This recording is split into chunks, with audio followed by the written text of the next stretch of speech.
बिस्मिल्लाहिर्रहमानिर्रहीम। अस्सलाम वालेकुम। उम्मीद है आप सब खैरियत से होंगे। आज मैं आपके साथ MGT 301 प्रिंसिपल्स ऑफ मार्केटिंग की थीम 11 शेयर करूंगी, प्लेस एंड डिस्ट्रीब्यूशन। तो पहले आपको पता है कि जो मार्केटिंग मिक्स है इसमें थर्ड एलिमेंट है ये वाला। तो मैं आपको पहले मार्केटिंग मिक्स दिखा देती हूँ। ये देखिए मार्केटिंग मिक्स है, इसके आगे से 4 एलिमेंट्स हैं इसके: product, price, place and distribution और लास्ट वन है हमारे पास प्रमोशन। प्रोडक्ट और प्राइस हम पिछले थीम्स में पढ़ चुके हैं और अब बारी है प्लेस और डिस्ट्रीब्यूशन की।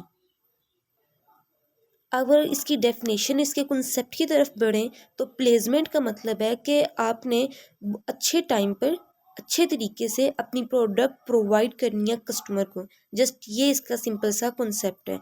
और इसमें इस अवेलेबिलिटी को इंश्योर करने के लिए इसमें डिफरेंट चैनल्स हमारे साथ शामिल होते हैं, डिफरेंट इंटरमीडियरीज शामिल होती हैं डिस्ट्रीब्यूशन की, जिनको हम रिटेलर्स कह सकते हैं या होलसेलर्स कहते हैं।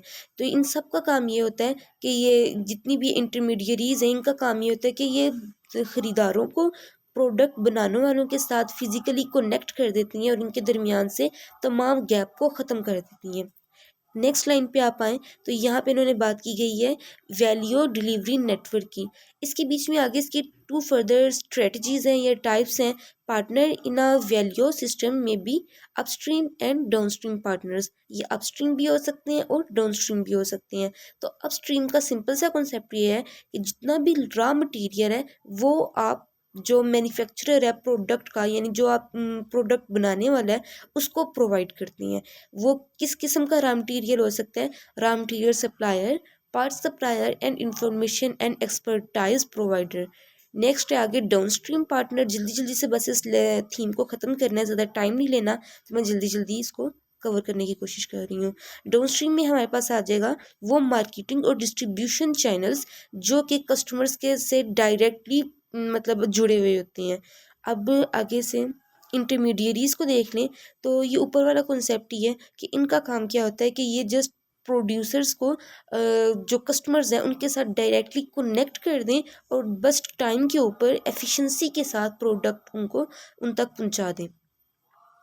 नेक्स्ट यहाँ पे आप देखें तो चैनल मेंबर्स के बारे में आ जाएगा। तो चैनल मेंबर्स की जिम्मेदारी होती है कि जितना भी फासले हैं, बीच में गैप्स हैं प्रोड्यूसर्स के दरमियान, कस्टमर्स के दरमियान, इनको ख़त्म कर दें। फिर है चैनल मेंबर्स ने कि ये कुछ जो वैल्यूज़ ऐड करते हैं नेटवर्क के अंदर, वो किसके ज़रिए होती है? इंफॉर्मेशन के ज़रिए होती है, मैचिंग के ज़रिए, कॉन्टैक्ट के ज़रिए, नेगोटिएशन के ज़रिए, physical distribution, financing and risk taking. ये आप ऑब्जेक्टिव के लिए लाजमी इनको एक बार पढ़ लीजिएगा कि डिफरेंट बीच में ये दे देते हैं ऑप्शंस और कहते हैं कि चैनल मेंबर्स में से और एक बीच में से एक्स्ट्रा दे देते हैं और कहते हैं कि अब आप बताएं कि चैनल मेंबर्स में से बीच में इसका कौन सा नहीं है कि जिसके ज़रिए वो अपनी वैल्यूज़ को नेटवर्क के बीच में ऐड करते हैं। और साथ में एक्सेप्ट का देते हैं लफ्ज़ लिखा हुआ। तो एक्सेप्ट का मतलब होता है EXCEPT के जो ना हो बीच में, तो जो भी नहीं होता आपने उसको करेक्ट करना होता है। और इनकी जिम्मेदारी में क्या आता है कि ये फिज़िकल फ्लो ऑफ प्रोडक्ट के इन्होंने प्रोडक्ट को ज़ाते खुद प्रोवाइड करना होता है एक जगह से दूसरी जगह। और फ्लो ऑफ ओनरशिप कि इनके दरमियान ओनरशिप तब्दील होती रहती है। पेमेंट्स का तबादला होता रहता है कि मतलब कस्टमर से जो मिलती है वो प्रोड्यूसर तक पहुंचाना।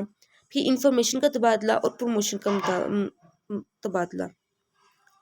नेक्स्ट आगे ये डायग्राम है, इन्होंने क्या क्या देखें, मैं सिंपल से बता देती हूँ कि 3 मैन्युफैक्चरर्स एक कस्टमर्स के साथ मीन्स जुड़े हुए हैं। फिर इसी तरह ये 3 इसके साथ जुड़े हैं, ये 3 इसके साथ जुड़े हैं, तो इन्होंने 3x3 9 आ गया। इसी तरह ये कह रहे हैं कि एक मैन्युफैक्चर है वो डिस्ट्रीब्यूटर के ज़रिए कस्टमर्स के साथ मिल रहा है। तो यहाँ पे हम प्लस का निशान लगाएंगे। यहाँ पे डिस्ट्रीब्यूटर नहीं था पहले वाले टेबल में, जबकि दूसरे वाले में है। तो डिस्ट्रीब्यूटर का क्या फ़ायदा होगा कि 3 ही कस्टमर हैं और 3 ही मैन्युफैक्चरर्स हैं, जो कि सम होके 6 आ जाएगा। अब फर्स्ट लाइन में आप देखें कन्वेंशनल डिस्ट्रीब्यूटर्स हैं। इसमें क्या होता है कि जो आज़ाद प्रोड्यूसर्स होते हैं, प्रोडक्ट बनाने वाले, वो एक या एक से ज़्यादा होती हैं, जो कि होलसेलर्स होते हैं और रिटेलर्स होती हैं। इनका काम क्या होता है कि प्रॉफिट की रख कर अपना प्रोडक्ट को सेल करना और अपने मेंबर्स को कंट्रोल में रखना। इसके साथ ही थर्ड लाइन में आप देख लें एक डेफिनेशन आ रही है वर्टिकल मार्केटिंग सिस्टम की, इसको हम VMS भी कहते हैं, याद रखिएगा। इसमें क्या होता है कि जो लीडरशिप होती है वो होलसेलर के ऊपर होती है, रिटेलर के ऊपर होती है और प्रोड्यूसर्स के ऊपर होती है, जो कि आगे से मतलब जैसा होलसेलर है वो भी एक प्रोड्यूसर है कि वो छोटी दुकानों को आगे से अपनी प्रोडक्ट प्रोवाइड करेगा। अब जो दुकानदार है वो भी प्रोड्यूसर है कि वो जो कस्टमर्स आ रहे एंड कस्टमर्स उन तक प्रोडक्ट को प्रोवाइड करेगा। अच्छा जी, आगे देखें आप 6 लाइन के बीच में स्टार्ट पे एक डेफिनेशन नज़र आ रही है, कॉरपोरेट वर्टिकल मार्केटिंग सिस्टम, तो ये इसकी टाइप में ही आ जाएगी।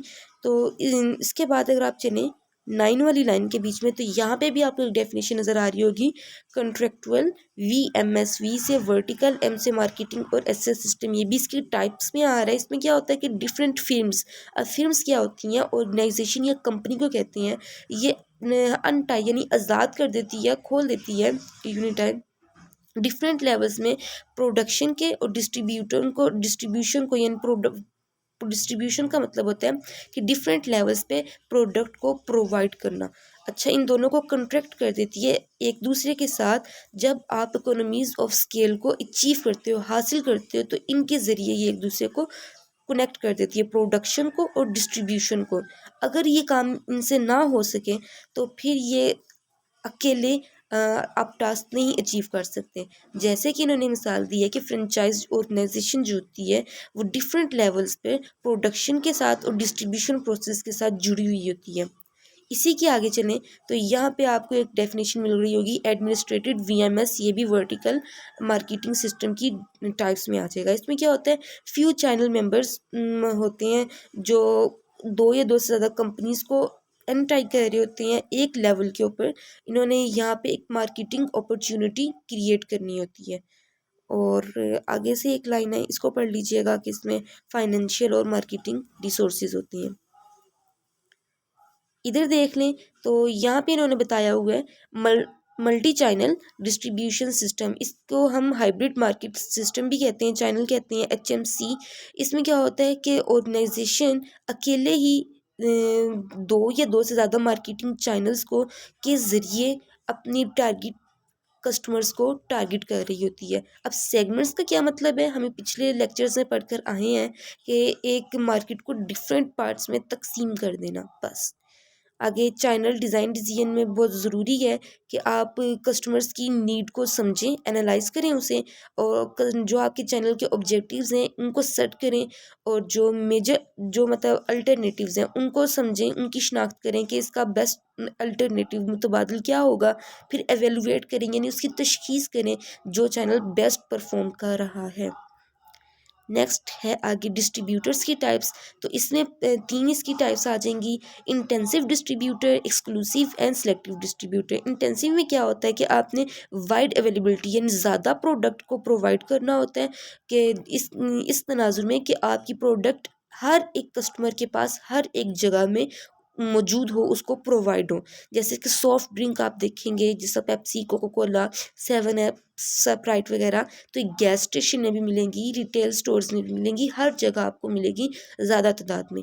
अब एक्सक्लूसिव डिस्ट्रीब्यूशन को देख लें तो ये क्या होता है कि ये एग्रीमेंट होता है, मुआहदा होता है सप्लायर्स के दरमियान और रिटेलर्स के दरमियान, जिसमें रिटेलर्स का काम क्या होता है कि वो गारंटी देता है ज़्यादा पावर के साथ कि मैं जो स्पेसिफिक जियोग्राफिक लोकेशन है यानी मखसूस इलाके हैं वहाँ तक आपकी प्रोडक्ट को प्रोवाइड करूँगा सप्लाई कस्टमर्स को।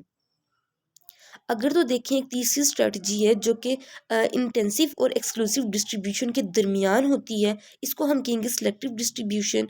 तो इसमें क्या होता है, एक या एक से ज़्यादा इसका ये इस्तेमाल है, यानी कि lesser than all the intermediaries, यानी कि सब इंटरमीडियरीज से ही कम होते हैं, डिस्ट्रीब्यूटर से कम होते हैं, जो कि कंपनी की प्रोडक्ट को लेकर आगे मतलब डिफरेंट स्पेसिफिक लोकेशंस पर जाते हैं। लेकिन इन्होंने कुछ कंपनी के रूल्स भी ऊपर सेट किए होते हैं, स्पेसिफिक रूल्स सेट किए होते हैं। और आगे इसमें क्या आता है कि इसमें इम्पोर्टेंट कुछ इसके इफ़ेक्टिव मैनेजमेंट डिसीजंस होते हैं कि अगर आप कोई चैनल मेंबर ले रहे हो तो उसके लिए आपको पहले उसको सिलेक्ट करना होगा, फिर उसको उनकी मैनेजिंग करनी होगी, उनको हौसला देना होगा, मोटिवेट करना होगा, और फिर उसमें से बेस्ट वन को तशीस उसको एवेलुएट कर लेना होगा। लास्ट में भी इन्होंने एक्सक्लूसिव डिस्ट्रीब्यूशन की ही डेफिनेशन बताई है कि जहाँ पे सेलर्स ने डिफरेंट प्लेस पे प्रोडक्ट को प्रोवाइड करना होता है। तो यहाँ पे आपका ये लेक्चर कंप्लीट हो गया। मुझे उम्मीद है ये आपके लिए हेल्पफुल रही होगी वीडियो। अपनी दुआओं में याद रखना। नेक्स्ट वीडियो मिलते हैं। अल्लाह हाफिज़।